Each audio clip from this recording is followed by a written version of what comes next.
It's lesson 6.2. What values shape the mixed and market economies of Canada and the United States? We're going to be taking a look at something called scarcity in this chapter, as well as an economic continuum. You've heard of continuum before in earlier lessons from the previous unit, but now we're going to take a look at an economic continuum. So stick around and let's learn something.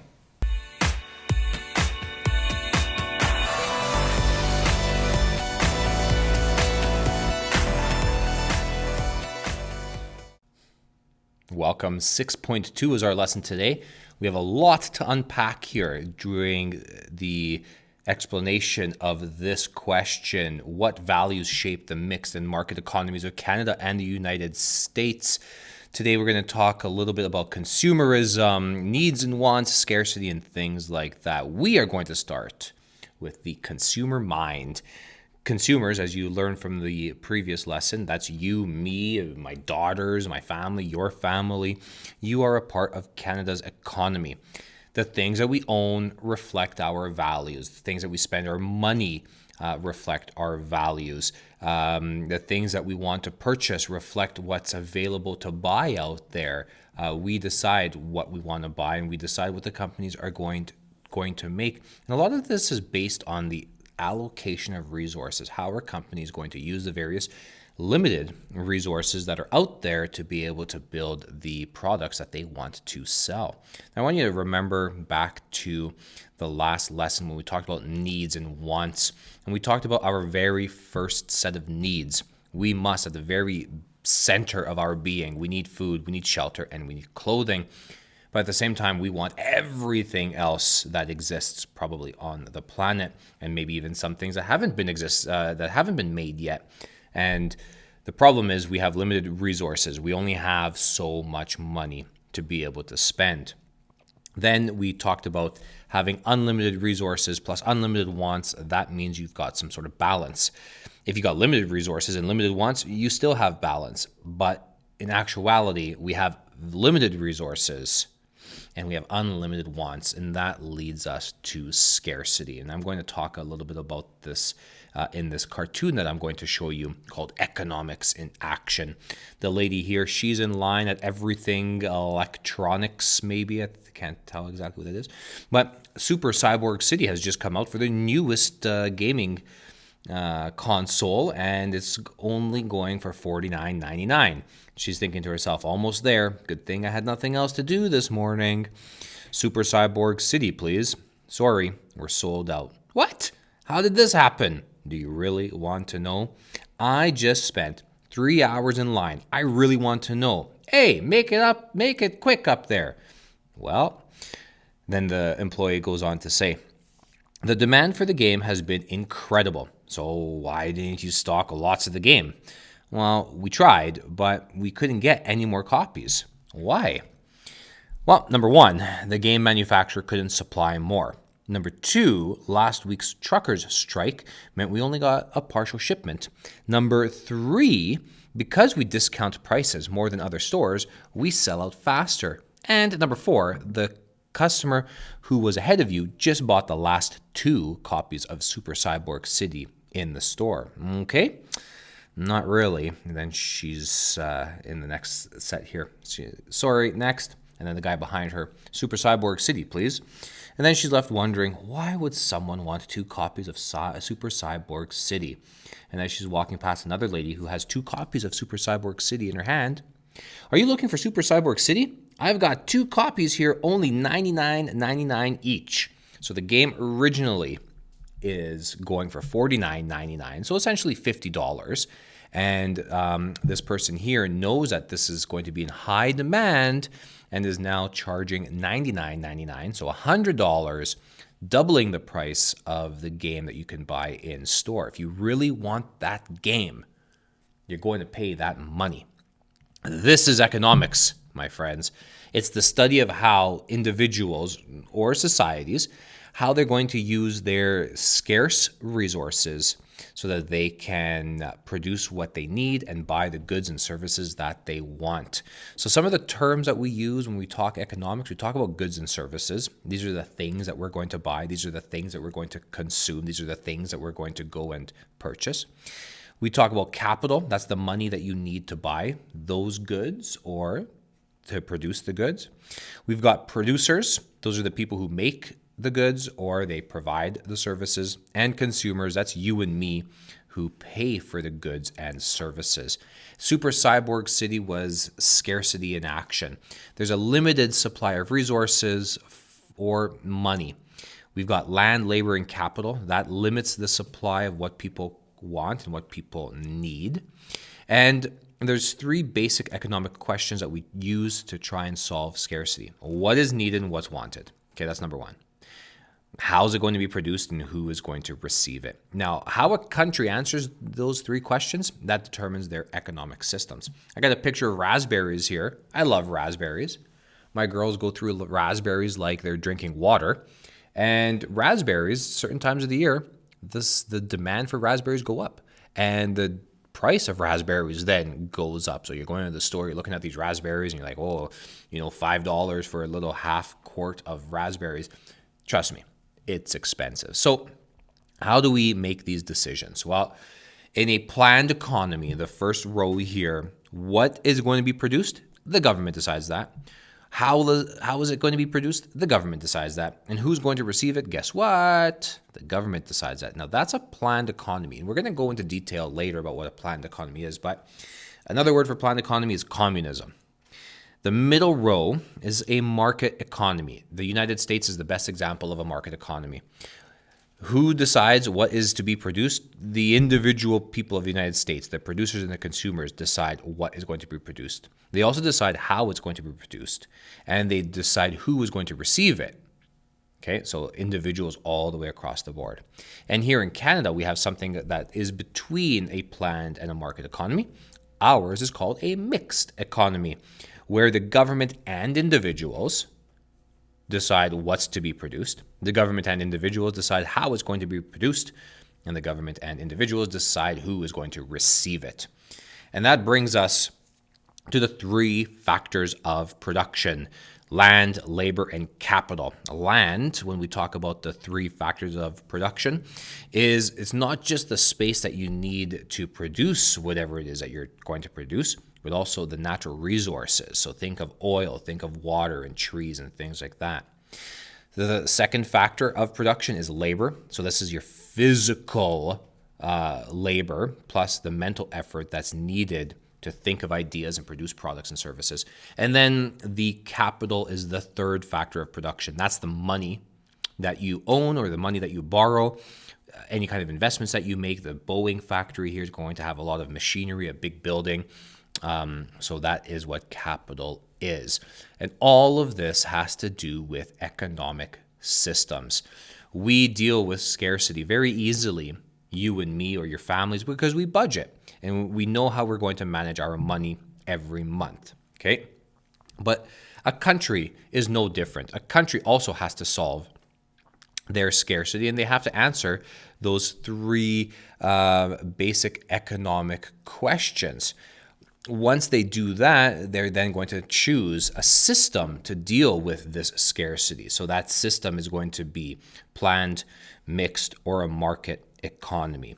And these systems depend on the underlying values that exist in a government and in a society.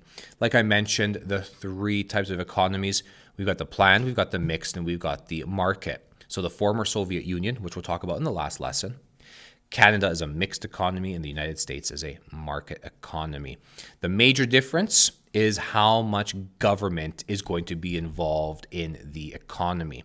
And we can put these three economies on a spectrum. We can put them on a continuum, which you're about to see in two more slides here, I think. But this continuum is a really good way to see visually how economies are different in the various different countries. Now, we were talking about the economic questions. Well, here's your three questions. This is what a planned, a mixed, and a market economy are trying to answer. What is needed or wanted? Who will be, or how will it be produced, I should say, and who is going to receive it? The who would make these decisions. Well, in a plant, is it going to be the government? In a market, it's going to be the individuals. And in a mixed economy, it's going to be both the government and the individuals. Now, this is not just about goods either. This also has to deal with services. Think healthcare. Think what you're doing right now. You're getting your education. That's also a way to look at it as well. Now, how a nation, how a country, how a government answers those three questions, what's needed or wanted, how will it be produced, and who will receive it, determines their economic continuum. And here it is. Mr. Philplick made this. It's a beautiful, beautiful, beautiful continuum. On the left-hand side, where we have more government involvement, is a planned economy. An example of this is going to be the former Soviet Union. Smack in the middle, Canada with a mixed economy. And on the right-hand side, we have the market economy where there's less government involvement. And the best example is going to be that of the United States of America, AOK, USA. So what's a planned economy? A planned economy is communism. Okay, the government makes all the decisions on how it's going to solve scarcity. It manages the resources, it manages what's going to be produced, and it plans and decides how it's going to be using the resources. The resources are publicly owned, so owned by taxes. The government makes all of the decisions on how to use those resources, and the individuals have little say or influence in any of the economic decision making that happens. In the middle, we have the beautiful country of Canada. This is a mixed economy, sometimes referred to as socialism. It combines both private ownership and government control. So there's some private businesses, there's some government-owned businesses, okay? And the level of government involvement, it depends on the political party that's in power. Some of the characteristics of a mixed economy, the resources, some of them are going to be publicly owned by taxes, and some are going to be privately owned. Individuals and governments work together to make the decisions about what is going to be produced, and they also work together to influence the economic decision-making of that country. And then on the right-hand side, AOK USA is the market economy. The choices on how to solve scarcity are done by individuals. Private businesses own and manage the resources. They sell their products to consumers, and they decide who, by the way, are deciding what to buy. And a business succeeds if it produces or provides consumers with what they want. Otherwise, too bad, so sad. They fail. The government does not get involved. Some of the characteristics we've got that the resources are privately owned by individuals and corporations and companies. Individuals make the decisions on how to use those resources, and individual consumers drive economic decision-making by choosing what to buy. And this continuum, left and right, is a dynamic continuum. Okay, so there's two things that can affect where a country or where a nation is going to be on this economic continuum. The current state of the economy, so good times versus bad times, prosperity versus recession, and of course the Liberal Party in power. Is it the Liberals? Is it the Conservatives, the NDP in Canada? Or if you're looking at the United States, is it the Republicans or the Democrats? Now that continuum is very dynamic. So anytime a government is going to get involved in that economic continuum, usually we call this a government regulation. And more involvement is happening, so there's more government involvement. We're shifting to the left. That means that the government is going to become more involved in the economy. Usually, even in the United States, if the economy is not doing well, then the government will get involved into the economy, okay? And they want to regulate, they want to monitor, they want to intervene whenever it's deemed necessary. And just the nature of Canada's economy, because we are a mixed economy, the Canadian government's always going to be involved in our economy more so than the United States would. Now, a shift right means that the government's less involved. They're collecting less taxes, and usually the economy is doing very well. If they decide to become less involved in the economy, this is not government regulation. Instead, this is called deregulation. Okay, so to the shift left, we got government intervention, we got government regulation. Okay, we're taking a look at the entire needs of the group. Everything is owned by the government, and the government decides what's going to be produced. And then on the far right-hand side, the government is not involved. Consumers choose and control everything. We take a look at the individual wants. It's all about individualism, not so much about the cooperation of citizens. Now, that's, we talked about the three. Now we're going to take a look at the very far left-hand side, our planned economy. Cuba, China, the former Soviet Union, North Korea, all fantastic examples of a planned economy where the government is making all the decisions on how to solve scarcity. They're going to decide what's going to be produced, how it's going to be produced, who's going to produce it, and who's going to receive it. This is all about the collective good, not the individual. The individual actually has very little say. The conditions for a planned economy, well, the conditions must be right for this communist government to come to power, number one. The government then must have absolute political power, so they have to be like the ruling power. They can't have any kind of opposition against them. The resources, so your land, your labor, your capital, totally controlled by the government. And all of the central economic planning is done by the government. Now, this is socialism, this is communism in real life. Now, there are some strengths to a planned economy. It's a classless society. Everybody is seen as equals. Everybody's needs are met, and the prices are set by the government. So this allows people to get what they need. Unemployment is usually low, and everybody is receiving a similar wage based on their strengths and their talents. And there's a lot of investment in the social programs of healthcare, education, and including post-secondary education. But we got some problems with planned economies. Okay, not everybody wants the products that the government decides to make.